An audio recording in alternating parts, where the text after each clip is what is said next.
Shalom, perkenalkan nama saya Ilen Fitka Remadian Rui, semester 2 kelas 2E dengan NIM 101-2022-0152. Baik, di video ini saya akan membahas tugas SGI saya dengan topik peran lembaga-lembaga sending. Yang pertama, pengabaran Injil dan gereja di Jawa Timur.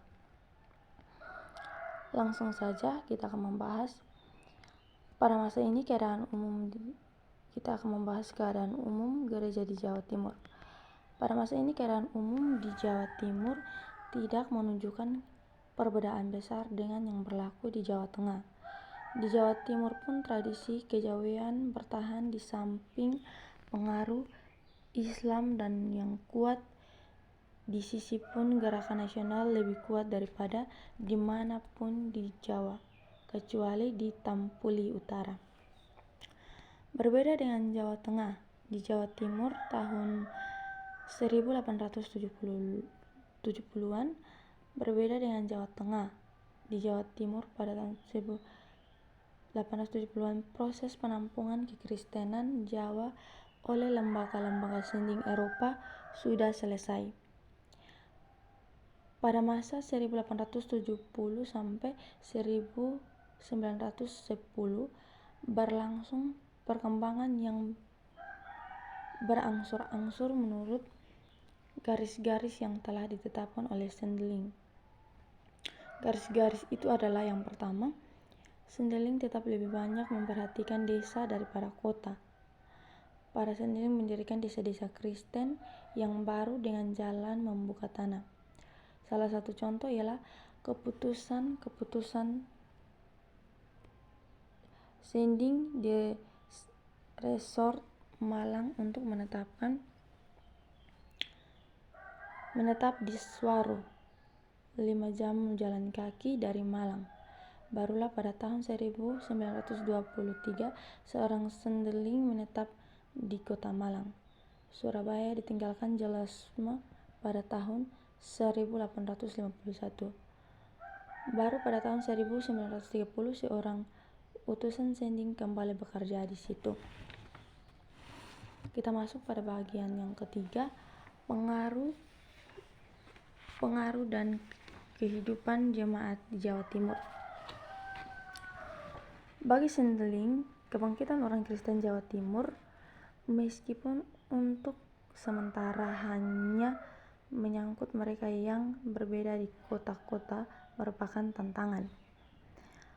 Soalnya disebabkan perkembangan itu, para pemuda Kristen Jawa tidak bersedia lagi menerima kepemimpinan dari pihak-pihak Sendeling seperti halnya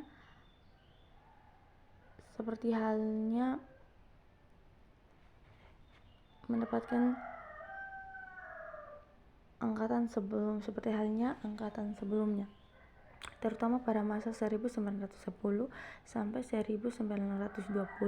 Para Sendeling mendapatkan celaan seakan-akan yang sudah lama di lapangan merasa sulit untuk menerima sikap seperti itu.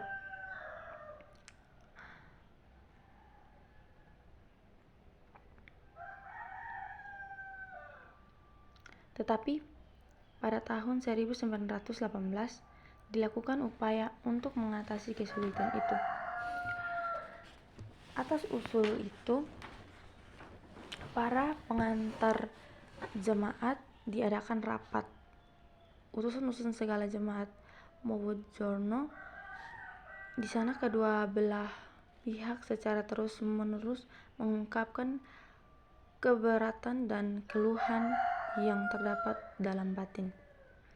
Pada kesempatan ini, para Sendeling dan orang Kristen Jawa meninggalkan kebiasaan lama, yaitu membawa seorang Jawa dan seorang Eropa tidak bisa makan di satu meja.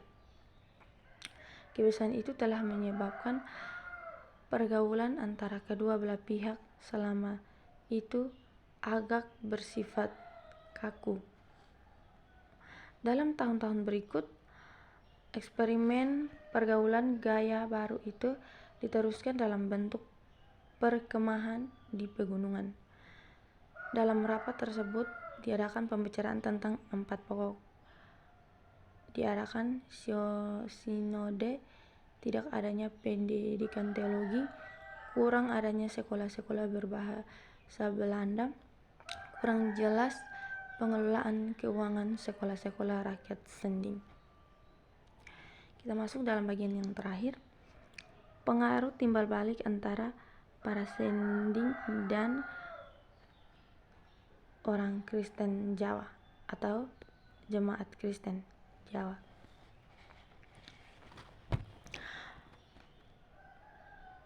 Pengaruh timbal balik perkembangan selanjutnya pada tahun 1920-an merupakan hasil pengaruh mempengaruhi antara para sendeling dan orang Kristen Jawa. Para sendeling yakni bahwa pemikiran orang Kristen mengenai organisasi gereja masih bersifat formalitis, sebab perbedaan asasi antara gereja dengan aparat negara belum jelas baginya.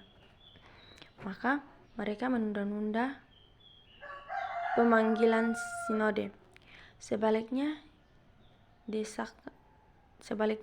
desakan orang Kristen Jawa menyebabkan para sendeling sadar sehingga mereka berani untuk dalam perbedaan hal meninggalkan pola abad ke-19.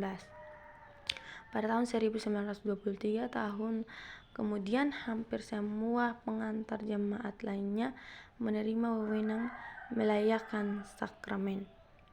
Tindakan-tindakan ini diambil bukan karena jemaat serta para pengantar itu agaknya sudah selesai pendidikannya sehingga mereka sudah matang.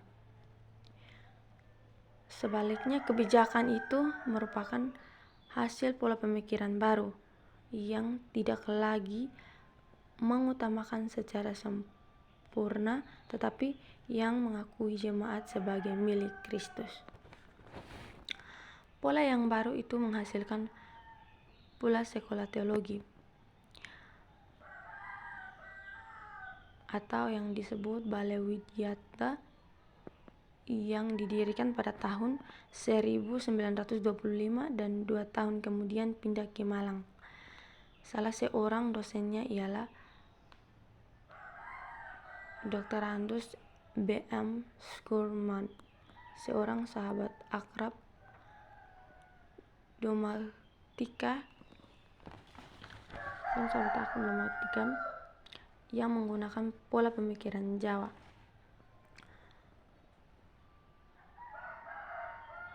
Kota Malang menggantikan desa Mojokerto sebagai pusat gerakan Kristen di Jawa Timur. Baik, terima kasih. Demikian video saya. Shalom.